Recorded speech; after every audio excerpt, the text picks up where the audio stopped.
राजा की कर्तव्य होइ छै जे हम जतऽ छी ततऽसँ आगू बढ़ी। विकास खंड जे लगभग 30 साल से रहलै है, राजनीतिक रूप से सामाजिक बिहार के राजनीति में से दुर्व्यवहार कयल जा रहल अछि। ओहिमे मिथिला के ततेक पाछू धकेल देल गेलै, अंदाज ओ आगू नहीं निकल पेला।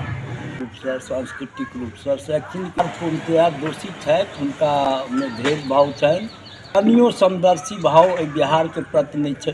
दरभंगा एम्स के बात करी या नालंदा भरि सिंचल छथि, एखन समाजतागत नेता तऽ मिथिला में रहिए नहीं गेल छथि। सब पात के बीज रोपै लए घुमि रहल छथि। जे छै से विकास भऽ रहल छै, ओहि चचरी के पुल पर जे छै से अपन लघु छथि, हाथ उठाओ। सब भ्रष्टाचार के रोग से पीड़ित छथि, वाला छथि, अपन बाल बच्चा के पोषण करऽ वाला छथि। मिल, लोहट, रैयाम, सकरी, जूट मिल।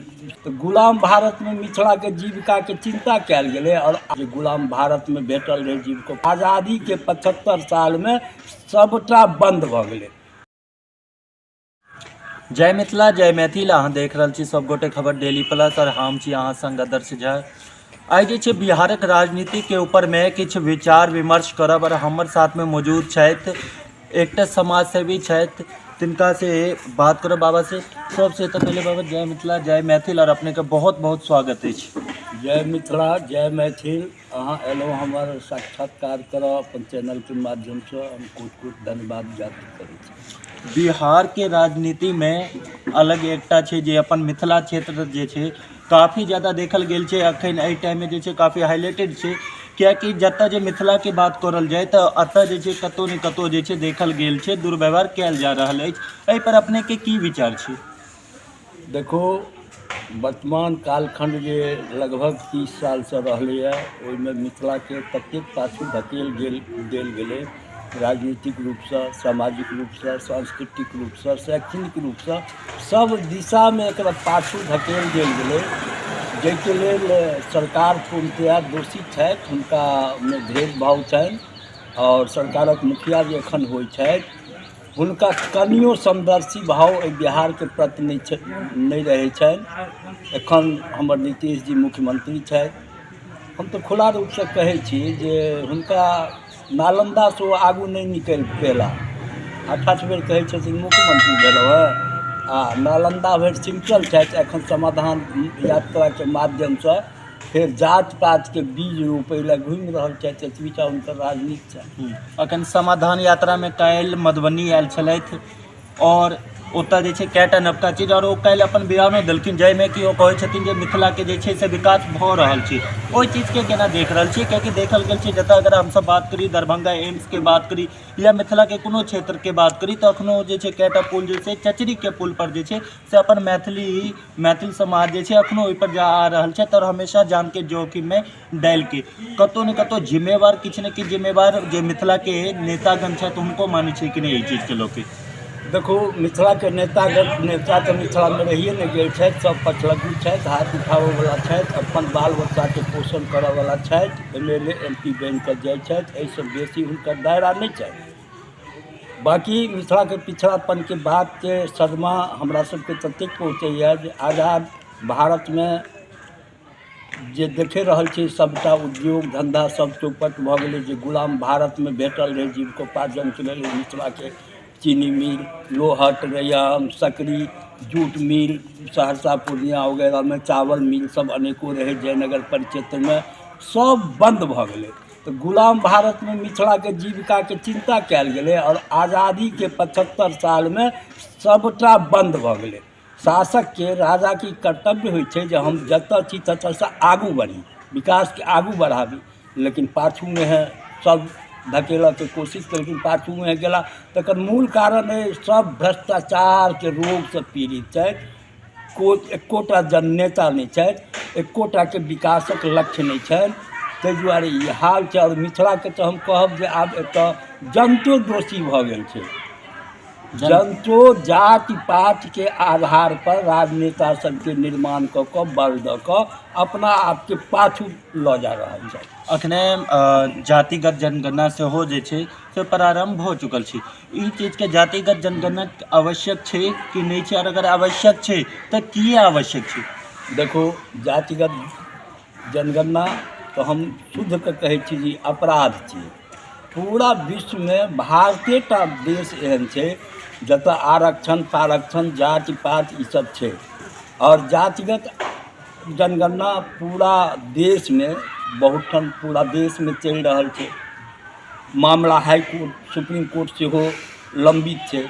हमरा तऽ लगैए जे 20 तारीख के फेर डेट रखलकैए सुप्रीम कोर्ट।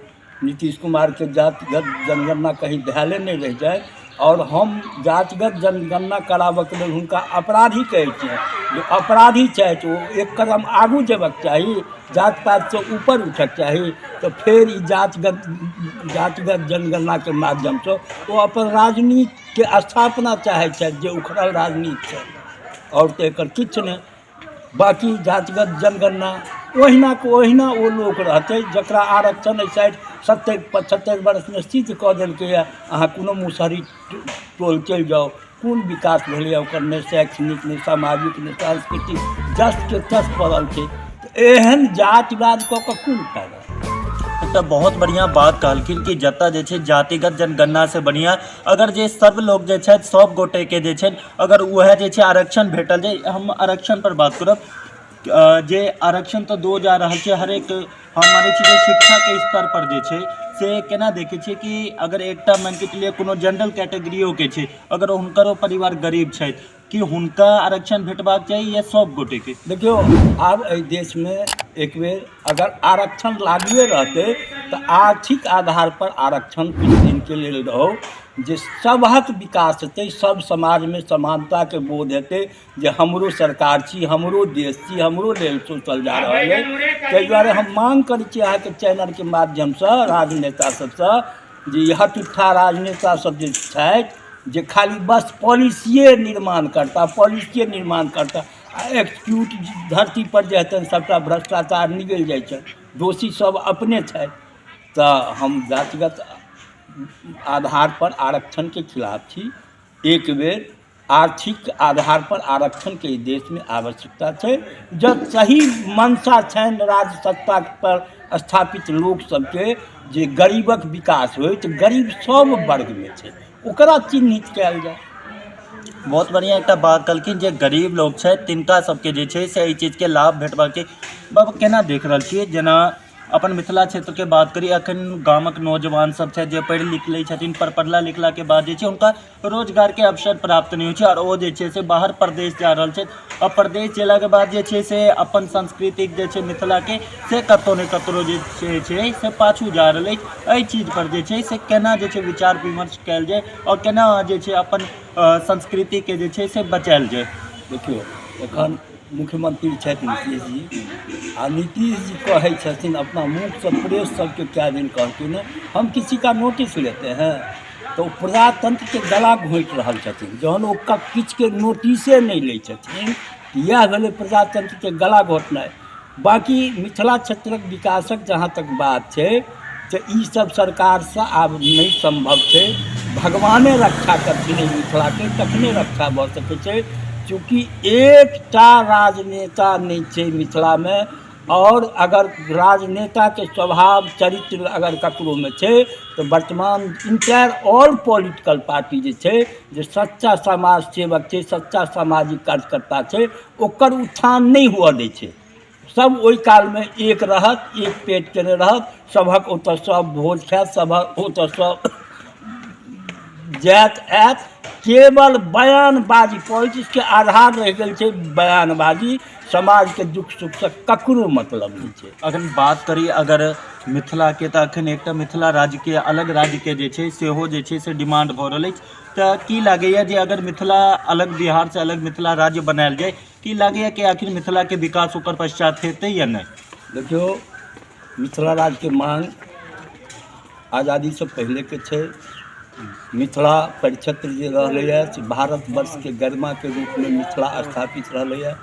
एतुका सामाजिक सांस्कृतिक के सभ्यता जे रहलैए वो देश में मिथिला के स्थापित केने रहलैए। वर्तमान परिवेश में हमर सामाजिक सांस्कृतिक रूप से ह्रास सेहो भेलै। सिर्फ विकासेटा में ह्रास नहीं भेलै हमर जीवन शैली में सेहो ह्रास भेलै। ओहो दोष हम राजे सत्ता के दै छी देखियो राज सत्ता पर काबिज लोग जे होइ छै ओ समाज के सब तरह से निर्देशक होइ छै।